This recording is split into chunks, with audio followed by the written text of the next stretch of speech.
ሰላም ጤና ይስጥልን ተመልካቾቻችን እንደምን ዋላችሁ እንደምን አመሻችሁ ከአንከር ሚዲያ ዝግጅት ክፍል ያክብሮት ሰላምታችንን እናቀርባለን። የአብይ አህመድ የደብረ ማርቆሱ ንግግር አሁንም እያነጋገረ ነው። የጥላቻ መልእክት ተደርጎም ተወስዷል። በትግራይና በአማራ ማህበረሰቦች መሃል ጥላቻን ለመዝራት የተጠቀመበት ታሪክ በራሱ አነጋጋሪና አብይ አህመድ አሁንም ኢትዮጵያውያን መሃል በቀልና ጥላቻ ለመዝራት ያለውን ዓላማና ተልዕኮ የሚያሳይ እንደሆነም ነው በስፋት እየተገለጸ ያለው።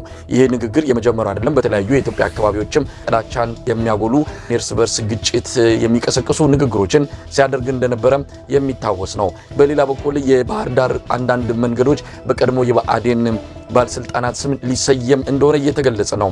ስያሜው የብአዴን ባለስልጣናትን ታሪክ ለማስታወስ እንደሆነ ከደረሰን መረጃ ለማረጋገጥ ተችሏል። በእነዚህና በሌሎች ጉዳዮች ላይ በማተኮር ከህግና ዓለም አቀፍ የሰብአዊ መብት ባለሙያና መምህር ከዶክተር ሰማይ ገሹ ጋር ቆይታ የምናደርግበትን ዝግጅት ነው ይዘን የቀረብነው። እንድትከታተሉን ግብዣችን ነው። መልካም ጊዜ።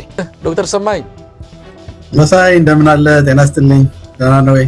በጣም ረጅም ጊዜ ምናልባት ከኛ ይሁን ካንተ ይሁን ስተቱ ወይም ደግሞ አለመገናኘቱ የቱ ጋር እንደሆነ ችግሩ አላወቅንም።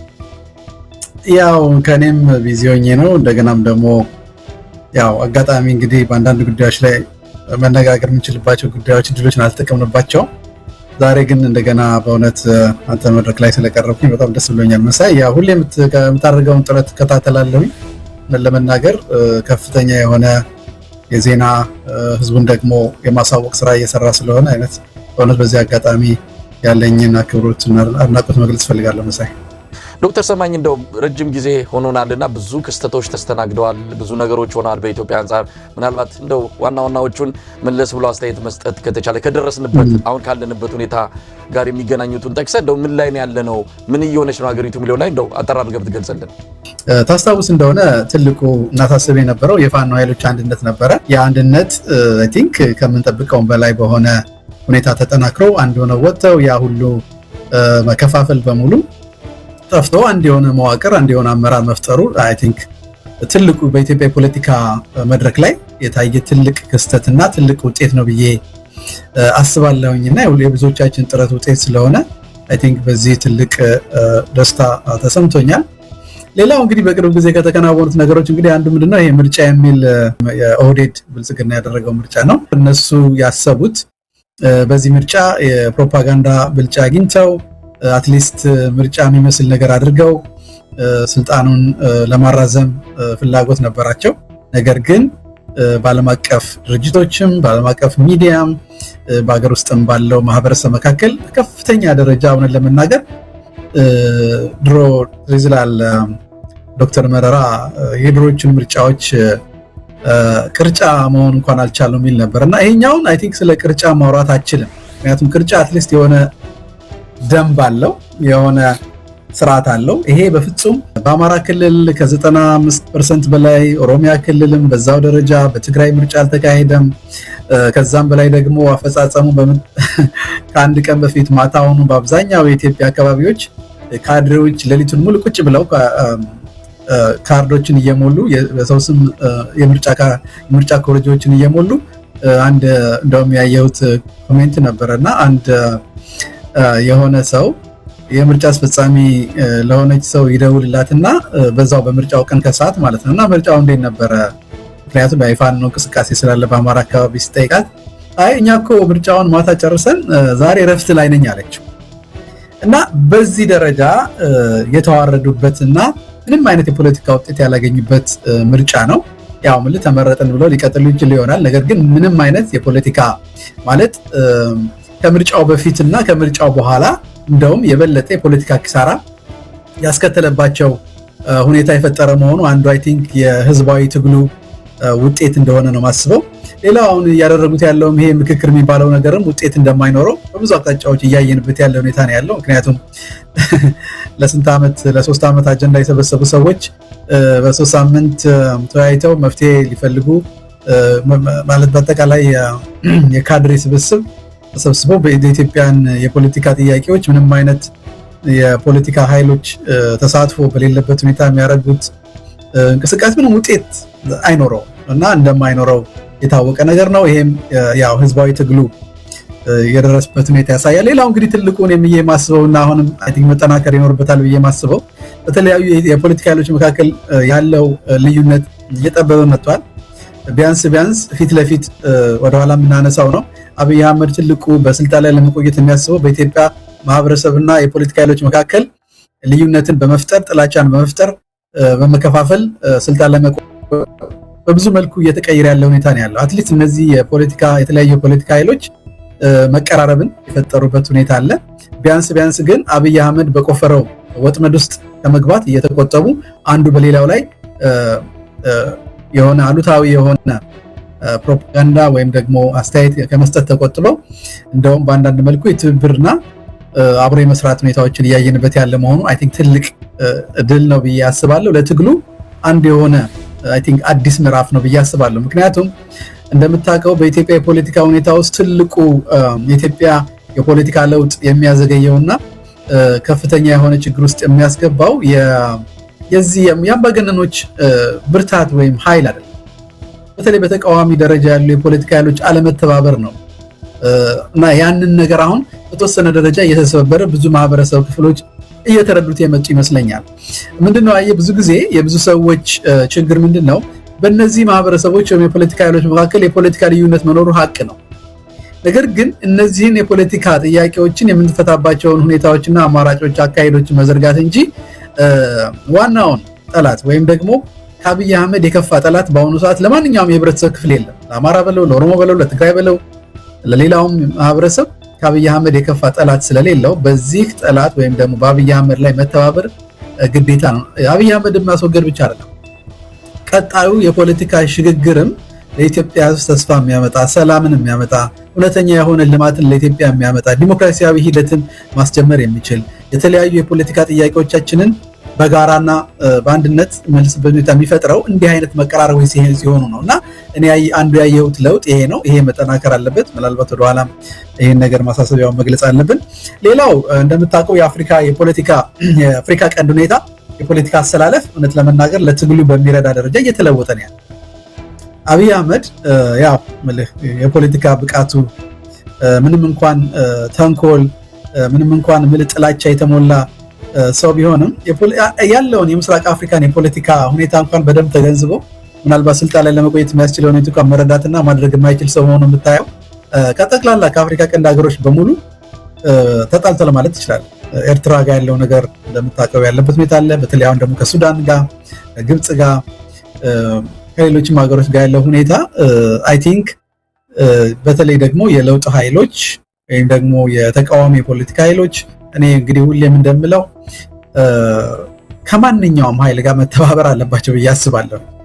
አንዳንድ ሰዎች ስጋት አላቸው። ልክ ነው። እውነት ለመናገር አንዳንድ የውጭ ኃይሎች የራሳቸው የፖለቲካ ዓላማ አላቸው፣ ምንም ጥያቄ የለውም። ነገር ግን እውነት ለመናገር እኛ የኢትዮጵያን ሕዝብ የፖለቲካ ጥያቄ የምናውቅ ከሆነ እኛ የተደራጀን ከሆነ እኛ የራሳችንን ችግር በራሳችን መፍታት የምንችል ከሆነ ሌሎች ኃይሎች በእኛ ውስጥ ገብተው ሊፈጥሩት የሚችሉት ተጽዕኖ በጣም ትንሽ ነው።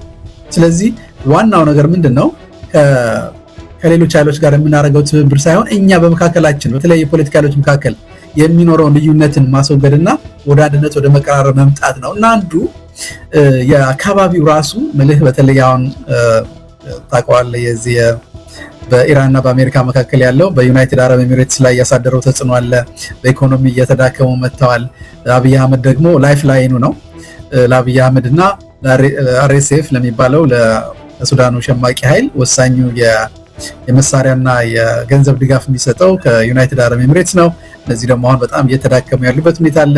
በዚህ ምክንያት አይ ቲንክ እነሱም አሁን ነገሮችን ለማርገብ ከግብፅና ከሱዳን ጋር አብሮ ለመስራት እያሰቡበት ሁኔታ አለ እና ይህም በምታይበት ጊዜ እነዚህ በሙሉ ተዳምረው ስታይ ለለውጥ የሚያስፈልጉ ሁኔታዎች በከፍተኛ ደረጃ እየተሟሉ ያሉበት ሁኔታ ነው። በተለይ ደግሞ ትልቁ ነገር ምንድነው ለመናገር በእርግጥ ያሳዝናል። ኢትዮጵያ ውስጥ ያለው የኢኮኖሚ መላሸቅ፣ የኑሮ ውድነት፣ የሰላም መታጣት፣ ወጥቶ መግባት አለመቻል በምታይበት ጊዜ ለመናገር ለውጡ በቃ የለውጥ ፍላጎቱ በጣም ከፍተኛ የሆነ ደረጃ ደርሷል። እኔ በቅርብ የመጣ ሰው እንደነገረኝ ከሆነ በቃ በየጊዜው ይሄዳል፣ ግን እንደዚህ ጊዜ ህዝቡ በዚህ ደረጃ ተማሮ በዚህ ደረጃ የለውጥ ፍላጎት ኖሮት አያውቅም የሚል ግምገማ ነው የነገረኝ። እና ምንድነው አትሊስት ቀደም ሲል አንዳንድ ሰዎች ከፖለቲካ ነፃ በመሆን የራሳችን ኑሮ እኖራለን ወይም ደግሞ ያው ምልህ ዞሮ የኛ አንዱ ችግራችን ምንድነው እኛ እስካልተነካን ድረስ በሚል ብዙ ጊዜ ሰው ቆሞ ይመለከታል ምልህ ሁሉ ነገር። ነገር ግን አሁን ሁሉም ቤት አንኳኩ። አሁን ሚድል ክላስ የምትለው የህብረተሰብ ክፍል የለም። ወይም መካከለኛ ገቢ ያለው የሚባለው ወደ ድህነት አረንቋ ውስጥ ወድቋል። ጥቂቶች ናቸው ምልህ በዘር ተደራጅተው አገሪቷን እየዘረፉ ያሉትና ስልጣኑን የተቆጣጠሩት ጥቂት የፖለቲካ ኃይሎች ናቸው። በተለይ ደግሞ የኦህዴድ ብልጽግና ሰዎች በተለይ አሁን አዲስ አበባ አካባቢ ከፍተኛ የሆነ ምሬት ተፈጥሯል። ዘረኝነቱ ጣሪያ ነክቷል። ምልህ በሁሉም መስኮች በኢኮኖሚ በለው በንግድ አካባቢው በስልጣን አካባቢ በምታይበት ጊዜ በቃ ህዝቡ መግቢያ መውጫ ያጣበት ነው ያለው። አሁን በተለይ ደግሞ ከዚህ ከአይኤምኤፍ እና ከወርልድ ባንክ ጋር በሚያደርገው ስምምነት ምክንያት እና ከነሱ ገንዘብ ለመቀበል በሚል እነሱ ደግሞ ብዙ ጊዜ የታክስ ገቢ እንዲጨምር የዚህ የሶሻል ለማህበራዊ ልማት የሚደረጉ ድጋፎችን እንዲቀንሱ አሁን በቅርብ ያወጡት መግለጫ እንደምታየው ለትላልቅ ፕሮጀክቶች ፋይናንስ ሁሉ አንሰጥም እስከሚል ድረስ ደርሰዋል። እና ያለው የውጭ ምንዛሬ ከፍተኛ ደረጃ እንትን ብሏል እና የገንዘብ ዋጋ ወርዶ እና ይህን ሁሉ በምታይበት ጊዜ ሆነን ለመናገር የኢትዮጵያ ህዝብ ትግል እና የፖለቲካ ኃይሎች ትግል ወደ ውጤት ለመምጣት መባቻ ላይ ያለንበት ሁኔታ ነው ብዬ ነው እኔ ግምገማ የማቀርበው። መሳይ ዶክተር ሰማኸኝ በዚህ በተቃራኒ አሁን አንተ በደንብ በዝርዝር በእያንዳንዱ ሁኔታዎች ያሉትን አጠቃላይ ገጽታዎች የገለጽክበትን አብይ ደግሞ በተቃራኒው ኢትዮጵያ ሰላም ናት፣ በልጽጋለች። ኢትዮጵያ አሁን በአሁን ሰዓት ባለው ሁኔታ የሰላሙ ነገርም እየተሻሻለ የመጣበት ነው። በአርባ ምንጭ ሄዶ የተናገረውን ታስታውሳለህ። ኢትዮጵያ አምሮባታል፣ ውጭ ያላችሁም ወደ ሀገር ቤት ተመለሱ፣ እያደገ የሚሄድ ሀገር ነው፣ መታችሁ አብራችሁ ማደግ የምትችሉት። እኛ የጽድቅ ስራ እየሰራን ያለ ነው። በምድር የምንሰራው የጽድቅ ስራ በሰማይም ተመሳሳይ ዋጋ ነው የምናገኘው። እንደዚህ አይነት ንግግሮችን ነው የሚናገረው። የተቆጣጠራቸው መገናኛ ብዙሃን እውነት ለመናገር አንዳንዴ ስለ ኢትዮጵያ ህዝብ ነው ወይ የሚያወሩት? ስለ ኢትዮጵያ ህዝብ ነው ወይ የሚናገሩት? ወይስ ስለሌላ ኢትዮጵያ የምትባል ሀገርና ህዝብ አለ እኛ ማናቀው ለማለት እስኪቀረን ድረስ መልእክቱ በዛ ዙሪያ የተቃኘ ነው። ምንም መሬት ላይ በሌለ ሁኔታ ነገሮች እየገፉ መጥተዋል። አሁን እንዲሁ ዝም ብሎ በዲስኮርና በማይጨበጥ ተስፋ የኢትዮጵያን ህዝብ ያሞኙና ያደነዘዙ መቀጠል ማይቻልበት የመጨረሻው ምዕራፍ የተደረሰ ይመስላልና አብይ አህመድ አሁንም ያንን መንገድ ነው የመረጠው።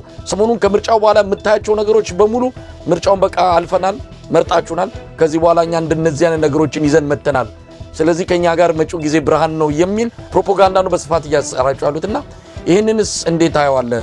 ላለፉት 8 ዓመታት ተጠቅመውበታል። ከዚህ በኋላ ያስኬዳቸዋል እንዲህ አይነቱ አካሄድ?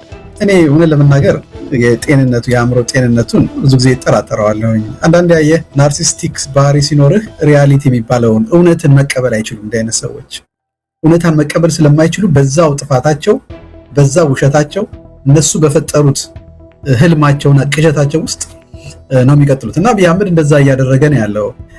በእርግጥ ያው እንደምታውቀው ለመጀመሪያዎቹ ጥቂት ዓመታት እንዲህ አይነት ፕሮፓጋንዳዎች ለኢትዮጵያ ህዝብነት ለመናገር እንዴት ተስፋ የሚሰጠው ስለ ኢትዮጵያ የሚያወራ ሰው ስላልነበረ በህወሓት ዘመን የተወሰነ ቤኔፊት ኦፍ ዳውት ተሰጥቶት ነበረ። ለውጥ ይመጣል በሚል ማህበረሰቡ በከፍተኛ ደረጃ እውነት ለመናገር ደግፎታል።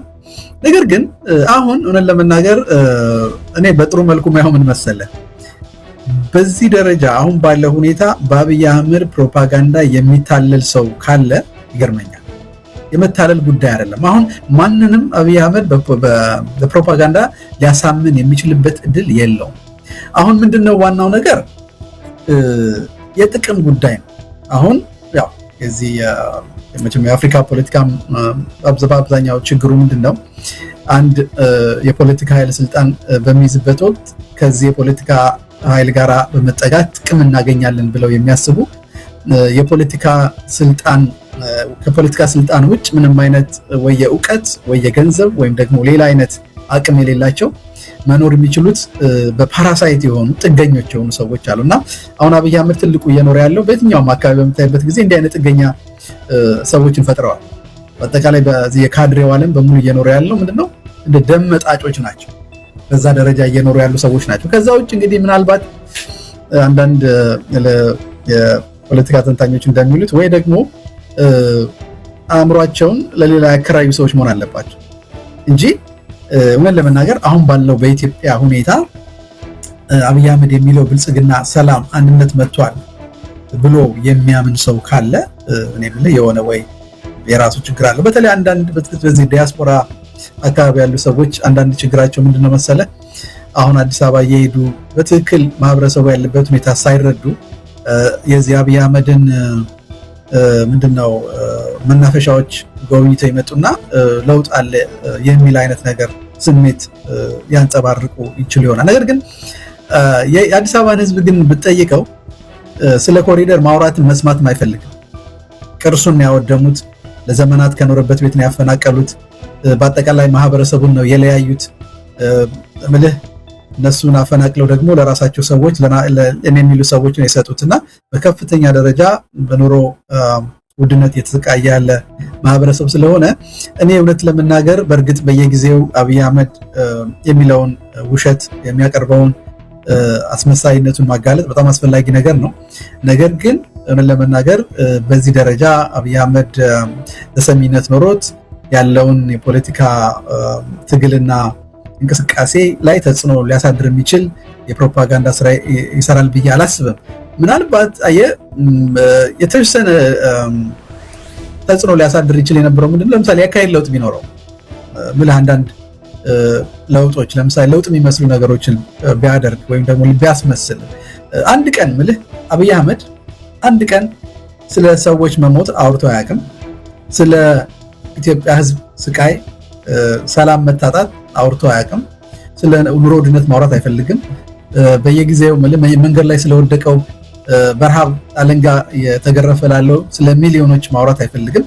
እና አብይ አህመድ ስለ ኢትዮጵያ ሲያወራ ለምሳሌ ኢትዮጵያ በልጽጋለች ሲል እኔ በልጽጋለሁ ማለቱ ነው። ስለ ራሱ ነው የሚያወራው።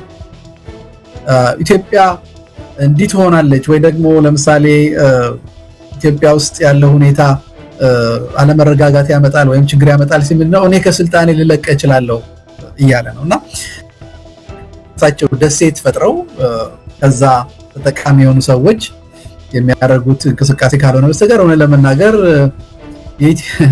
የመንግስት ሚዲያም የሚከታተል ሰው አቁሟል። እንደምታውቀው አሁን ሶሻል ሚዲያ ተደራሽነት በጣም ከፍተኛ ነው።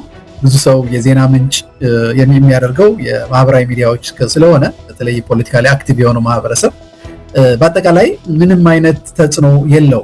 ምናልባት አየህ ለምሳሌ ድሮ በህወሓት ዘመን ወይም በሌሎች የፖለቲካ ኃይሎች የምናየው ምንድነው አንዳንድ ፕሮፓጋንዳ አካሄዶች ሳይሰሩ ሲቀሩ ተለዋዋጭ የሆነ አካሄድ ይከተላሉ። ለምሳሌ አሁን የፖለቲካ ጥያቄዎችን እንዴት እንመልሳቸው እስኪ ሪል የሆነ ለምሳሌ የፖለቲካ ውይይቶች ለማድረግ አሁን አብይ አህመድ የሚያወራው ስለ ሰላም ሲያወራ ስለ ምሳሌ ሽፍታ ያለ ነው ተቃዋሚ ኃይሎችን የሚገልጸው። ሪል የሆነውን ምልህ ማንም የሚያውቀውን የፖለቲካ ጥያቄዎችን መቀበልና ማመን አይፈልግም። አብይ አህመድ ስለ ሰላም ሲያወራ ወይም ደግሞ በሰላም ችግሮቻችንን እንፍታ ብሎ ሲያወራ ምን እያለህ ነው? እኔ ንጉስ ነኝ፣ ንጉስ ጋር መዋጋት ዋጋ ያስከፍላል፣ ስለዚህ እጅ ስጡ ነው እና የሚያወራው ስለ እጅ መስጠት እንጂ እውነት ስለሆነ የፖለቲካ ውይይት አይደለም።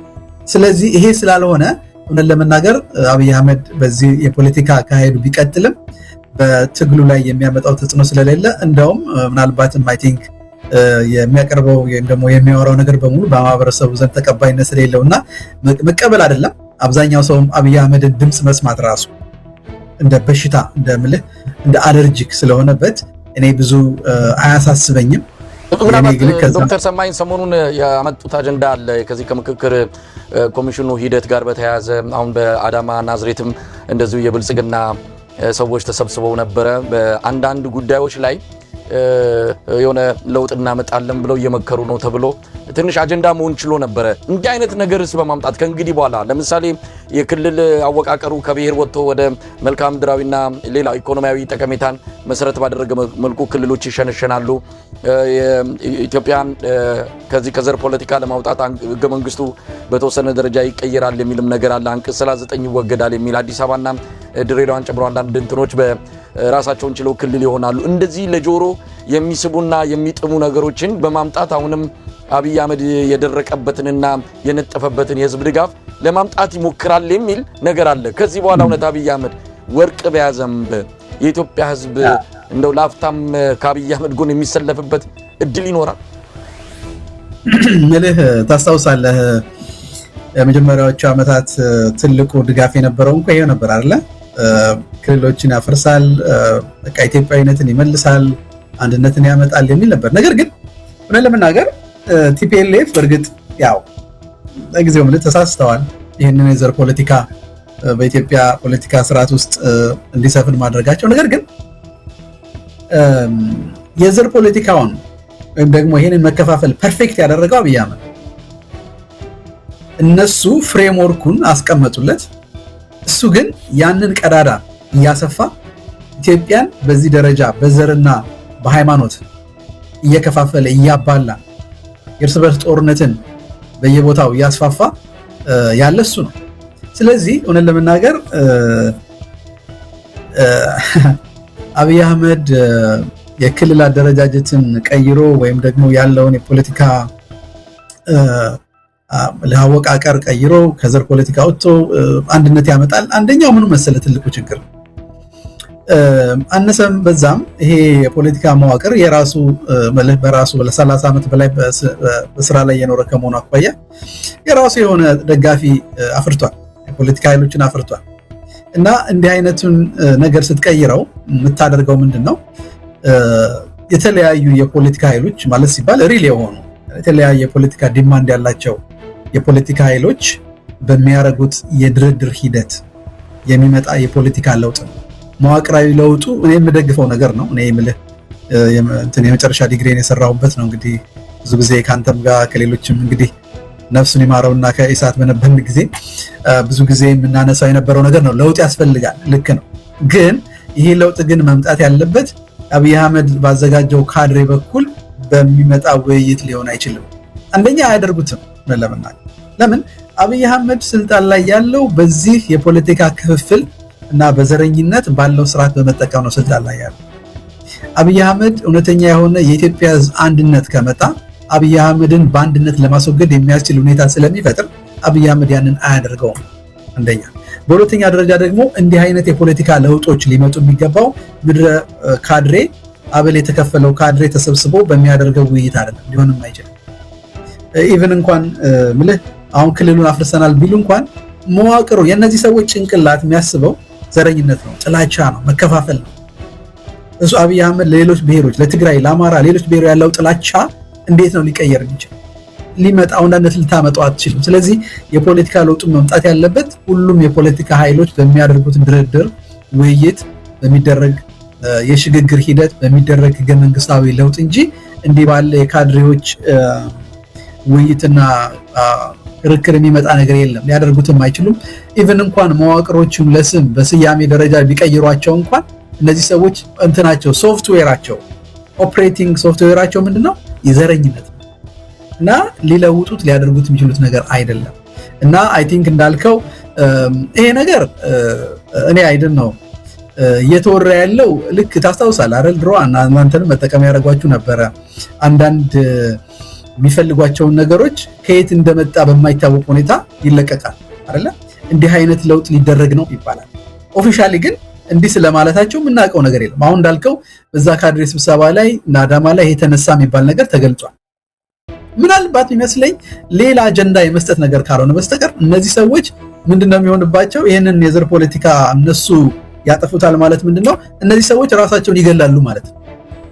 ሱሳይዳል ነው የሚሆንባቸው። አያደርጉትም። አንደኛ እና አብዛኛው ሰው መረዳት መቻል አለበት። እንዲህ አይነት ትራፕ አይ ዶንት ኖ ማለት አብይ አህመድን በከፍተኛ ደረጃ ተስፋ አድርጎ ብዙ የተጎዳ ማህበረሰብ አሁን ይሄን ይቀበላል ያምናል አይመስለኝም። ለመናገር ግን እንዳልከው እንዲህ አይነት ተላላነት ካለ የዋህነት ካለ አሁንም በእውነት ደጋግመን ማስረዳት ደጋግመን አይ ቲንክ አጽንኦት መስጠት ያለብን ይመስለኛል። አብይ አህመድ አዳዲስ አባላት አዳዲስ ደጋፊ እያገኘ እንዳልሆነ ራሱም ያውቃል። ምናልባት በፊት የነበሩት ደጋፊዎች በሶስት ልንከፍላቸው እንችላለን። አንዳንዱ ቀደም ሲል እንዳልከውም በጥቅም አይኑ የታወረ ከጥቅም በስተቀር ከዛ ስብስብ ጋር ምንም የሚያቆየው ነገር የለም። ያን ስብስብ የሚፈልገው ጥቅሙ እስከተሟላለት ድረስ ብቻ ነው። ጥቅሙ እንደየምታገኘው ይለያያል። ከትንሽም እስከ ትልቅም ሊሆን ይችላል። በዛ የተሰባሰበ ደጋፊው እስካሁን አብሮት ሊሆን እንደሚችል ይታመናል። ሌላው እንግዲህ በምን ጊዜ ደነቆረ በዛው ደንቁሮ ይቀራል። አብይ አህመድ የዛሬ 8 ዓመት ያነሳቸውን ሐሳቦች እነሱን ይዞ አብይ ከዛ በኋላ እኮ ራሱ ተገልባብጧል። እሱ ራሱ አያምንባቸውም። ያኔ የዛሬ 8 ዓመት ህዝቡን ለማሳመን የመጣባቸው እነዛን ትርክቶች አሁን ራሱ በራሱ እያጠፋ የመጣበት ነው። ነገር ግን ያኔ የሰሙትን አንለውጥም፣ በቃ ያኔ አምነን ቀርተናል ብለው ልክ እንደ አምላክና እንደ ፈጣሪ ያንን ቃል ተቀብለው እስካሁንም ከዛ ድጋፍ ያልወረዱ ሰዎች እንዳሉ በቅርበትም የምናውቃቸውን በምስክርነት ማምጣት እንችላለን። ሌሎቹ ደግሞ የሚመጣው ኃይል ምን እንደሆነ ስለማናውቅ እንደው ዝም ብሎ ይሄ ስርዓት ይቆይ የሆነ የሚያሻግር ኢትዮጵያን የሚረከብ አስተማማኝ ኃይል ባልተፈጠረበት ሁኔታ ይህን ሰውዬ ከስልጣን ላይ እንዲወገድ ማድረግ ሀገር ነገ ልትፈርስ ትችላለች ብለው የሚሰጉ ደግሞ እንደው በርቀት ድጋፍ እየሰጡ በፊት ለፊት የማይታዩ አሉ። ከዛ ባለፈ ግን አሁን በሚሰራቸው አሁን በሚያደርጋቸው በፕሮፓጋንዳዎቹ ተታሉና እንደው ሌላ ነገር ውስጥ ገብቶ ለአብይ አህመድ አዲስ የፈረመ ደጋፊ አለ ብዬ አላምንም። በፊት የፈረሙትም ከዛ ከባቡሩ ላይ እየወረዱ አሁን በጣም ከፍተኛ ሆነ የደጋፊ መሳሳት እንዳለ ነው የምናውቀውና አዳዲስ ነው ሰዎች እንደማይመጡ ይታወቃል። ግን ያሉትስ እስከመቼ ነው ይሄንን ስርዓት ጠብቀው የሚቆዩት? በጥቅምም ይሁን በሌላ መንገድ ከዚህ ስርዓት ጋር ያሉ ደጋፊዎቹ እስከመቼ ነው? ይሄ ስርዓት እየፈረሰ ነው። ይሄ ስርዓት ወደድንም ጠላንም ተፈጥሯዊ ሞቱን እየሞተ ነው። በዚህ አይነት ሁኔታ እነዚህ ሰዎች እስከመቼ እየደገፉት ሊያቆዩት ይችላል ነው ጥያቄው። ጥሩ ጥያቄ ነው መሳይ። ግን እኔ ከአንተ ትንሽ የምለየው ምንድነው 3 አድርገን ያቀረብካቸው፣ እኔ ግን 1 እና 2ን አይ ቲንክ አንድ ናቸው ብዬ ነው የማስበው። እኔ ሆነ ለመናገር አሁን እናንተ እንዳልከው ቀድሞ የምናውቃቸው በፖለቲካ ትግል ውስጥ ከፍተኛ አስተዋጽኦ ያደረጉ ሰዎች ብዙ ሰዎች አሁንም የሚደግፉ ሰዎች አሉ። እነዚህ ሰዎች ምን ለመናገር ታስታውሳለህ? እነዚህ ሰዎች ፖለቲካ አልገባቸው ብሎ ወይም ደግሞ አብይ አህመድ አሁን የሚለው ነገር አምኖበት አይደለም። ምንድነው የሆነው ነገር መሰለህ? የሆነው ነገር ምንድነው? አንዳንዶቹ ኢጎ ነው፣ የራሳቸው ኢጎ ነበራቸው። አንዳንዱ አብይ አህመድ ታውቀዋለህ፣ መጀመሪያ ያደንቅሃል፣ እንትን ይልሃል፣ ይክብሃል፣ ከፍ ያደርግሃል። ከዛ በኋላ ወጥመድ ውስጥ ያስገባሃል። ከዛ በኋላ በተለያየ ጥቅማ ጥቅም ትታሰራለህ። ከዛ በኋላ መውጫ የለህም። አንደኛ ብትወጣም አንደኛ ከህዝቡ ጋር አጣልተዋል፣ ያለውን ከህዝቡ ጋር ያለህን ብሪጅ ሰብሮታል። ወደኋላ መመለሳችን ያለህ አማራጭ ምንለው ዳብል ዳውን ማድረግ መቀጠል። ስለዚህ እነዚህ ሰዎች አሁን የደረሱበትን ደረጃ አሁን ለመናገር መገመትም ማሰብም አንችልም። የሰው ልጅ በዚህ ደረጃ ሊቀየር ሊለወጥ ይችላል ወይ የሚል ኤክስፐሪመንት ራሱ እንደ ሪሰርች ሁሉ መስራት ያለብን ይመስለኛል። አንዳንዶቹ ለውጥ የሚገርም ነገር ነው። አሁን እንደ ብርሃኑ ነጋ አይነት ሰዎችን ያው በነበረው የትግል ሂደት ውስጥ የነበረውን ሰው አትሊስት የፖለቲካ አስተሳሰቡ ወይም ደግሞ ብቃት የምንለው ነገር ያለ ይህ ሰው የፖለቲካ ጠርቶታል። አይዘር አንዱ ነገር ምንድነው ለመናገር አሁን ወደኋላ ላይ ያልተረዳነው ነገር ምንድነው፣ በተለይ ለዚህ ለሰሜን ማህበረሰብ ያላቸው ጥላቻ ከፍተኛ ነው። በተለይ ለአማራና ለትግራይ ማህበረሰብ ያለው ጥላቻ ከፍተኛ ስለነበረ አሁን አየህ ያንኑ ጥላቻ የሚያራግብለት እና ትንሽ ደግሞ መለስ ዜናዊ ሊሰጡት ያልቻሉትን ስልጣን የሚሰጠው ሰው ስላገኘ ይፈልገውን ስላገኘ በጥቅም የተያዘ እንጂ ደንቆ አይደለም ሰውዬና ማንንም በለው እኔ ለመናገር ጋዜጠኛ የሚባሉትም ከናንተ ጋር የሚሰሩ የነበሩ ሰዎች አሁን እነዚህ ሰዎች የሆነ የአብይ አህመድ ያለውን ቃሉን አምነው አይደለም ያለው ኖ እሱን አልፈውታል። የተወሰነ ጊዜ እንዳልከው አንተም ሌሎቻችሁም እውነት መስሏችኋል፣ ብዙ ሰው ተታሏል። በጊዜው የተለያየ ሚሊኒየም ጥርጣሬያችን በምንገልጽበት ጊዜ ብዙ ሰዎች አልተቀበሉም ነበር። አዝናለሁ ምልህ ብዙ ጊዜ የኛ ፖለቲካ ያው ካለፈ በኋላ ነው የምናውቀው፣ ጅብ ከሄደ በኋላ ነው የምንጮኸው፣ አልፏል። ግን አሁን እነዚህ ሰዎች አሁን ያለውን የፖለቲካ ሁኔታ ተረድተው አብይ አህመድ ያኔ የተናገረው ነገር ይፈጽማል ብሎ አምኖ አይደለም የሚያደርገው። እነዚህ ሰዎች ኦልሬዲ ከህዝብ ተነጥለዋል፣ ተለይተዋል፣ በጥቅም ተይዘዋል። ምናልባት ምን አሁን አንዱ ድክመታችን ምንድነው እነዚህ ሰዎች ያገኙትን ጥቅም ኮራፕትድ የሆነ ጥቅም ተከታትለን ማጋለጥ ስላልቻለን ነው እንጂ እነዚህ ሰዎች በስማቸው የተሰጣቸው ቤት ሊሆን ይችላል፣ መሬት ሊሆን ይችላል፣ ጥቅም ሊሆን ይችላል። ያንዳንዱ ነገር ብናጣራው ከጀርባቸው ብዙ ነገር ነው ያለው።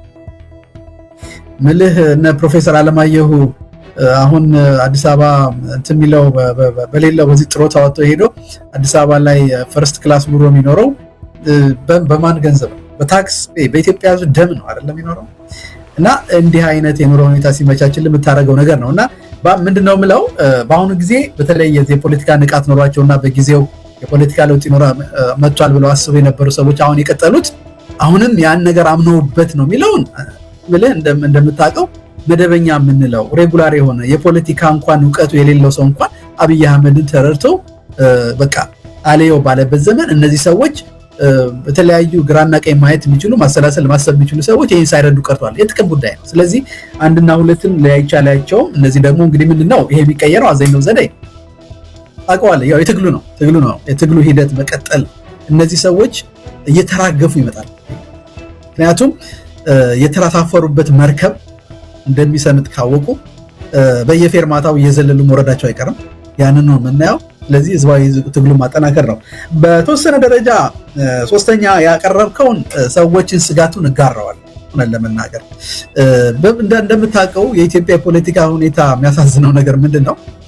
በጣም የሚገርምም ነገር ምንድነው? ኢትዮጵያ ፖለቲካ ውስጥ ሁሌም የፖለቲካ ለውጥ ሲደረግ ከቀደመው የባሰ ነው እና ለምሳሌ ኃይለ ሥላሴን የጠሉ ሰዎች ደርግ ላይ ነው የወደቁ። ደርግን የጠሉ ሰዎች ወያኔ ላይ ነው የወደቁ። ህወሓትን የጠሉ ሰዎች አብይ አህመድ ላይ ነው የወደቁ እና እነዚህ ሰዎች ይህንን የፖለቲካ ሂደት ተረድተው አሁንስ ደግሞ የባሰ ቢመጣ ብለው ቢሰጉ አይገርመኝም።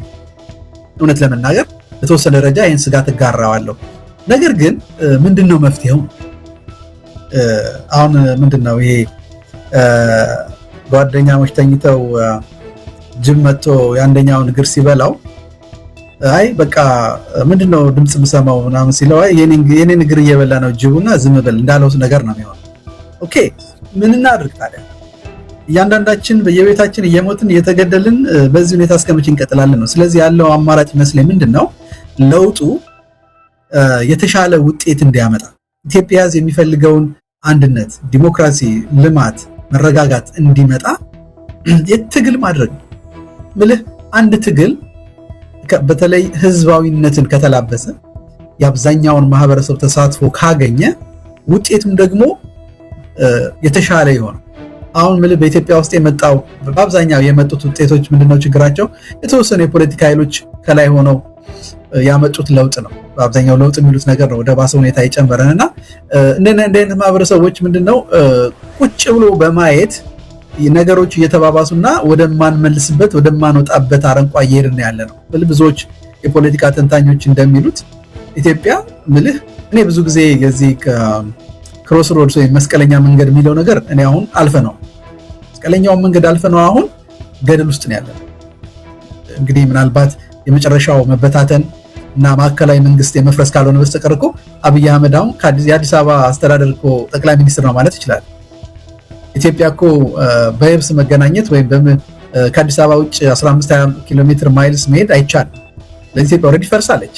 ደግሞ በአብዛኛው ባይዘው የሀገር መፍረስ የሚጀምረው ከህሊና ከአብዛኛው ህሊና ውስጥ ኢትዮጵያ ወጣለች። ነው ለመናገር አሁን ኢትዮጵያ ብሎ የሚያስበው ለልቡ የሚሄድበት ወይም ትራቭል አድርጎ የሚሰራበት የሚሄድበት ወይም ደግሞ የሚንቀሳቀስበት ሁኔታ የለም። አዲስ አበባ ውጭ መውጣት አይችልም ወይም ካለበት አካባቢ መንቀሳቀስ አይችልም እና ኢትዮጵያ ኦልሬዲ የፈረሰ ሀገር ነውና ይሄ ደግሞ ሄዶ ምንድነው የሚሆነው? ማዕከላዊ መንግስት በሚፈርስበት ሁኔታ ከተከሰተ እና ደግሞ ያንን የሚተካ የፖለቲካ ኃይል ከሌለ ዞሮ ያ የምንፈራው ስጋት መምጣቱ አይቀርም። ለዚህ መፍትሄው ምንድነው? ኦኬ አንደኛው ከፖለቲካ ኃይሎች ነው የሚጠበቀው። ከፖለቲካ ኃይሎች የሚጠበቀው ምንድነው? የሚመጣው የፖለቲካ ለውጥ መሰረታዊ ለሆኑ የፖለቲካ ጥያቄዎቻችን ምላሽ በሚሰጥ መልኩ የተደራጀ እንደሆነና ልዩነታቸውን በፖለቲካ ድርድርና ውይይት ሊፈቱ እንደሚችሉ በተለያየ መልኩ ለህብረተሰቡ ማሳየት ይጠበቅባቸዋል። ማሳየት ብቻ ሳይሆን ሪል የሆነ እንቅስቃሴም ማድረግ ይኖርባቸዋል። ለዛ ማህበረሰቡ ደግሞ እነዚህን የፖለቲካ ኃይሎች ድጋፍ በማድረግ ለውጡ ዘለቄታ ያለው የኢኮኖሚ፣ የፖለቲካ፣ ማህበራዊ ለውጦች እንዲኖሩት ማድረግ ነው መፍትሄው እና ይህንን ስጋት ብጋራውም ግን ዝም ብሎ ቁጭ ብሎ አይ አብይ አህመድ ይግደለኝ ከዛ በኋላ የሚመጣውን ቁጭ ይጠብቃለሁ የሚሉ መፍትሄ አይደለም። ስጋታቸውን ብጋራውም ግን መፍትሄው ግን ምንድነው? እያንዳንዱ ሰው እኔ ምን አደረግኩኝ? ኦኬ አሁን ለውጥ ሁሉም ሰው ይፈልጋል። እውነት ለመናገር በአሁን በኢትዮጵያ ፖለቲካ ሁኔታ ውስጥ ለውጥ የማይፈልግ የህብረተሰብ ክፍል የለም። ግን ደግሞ ምንድነው ለውጥ ደግሞ አትሊስት እያንዳንዳችንን አስተዋጽኦ ይፈልጋል።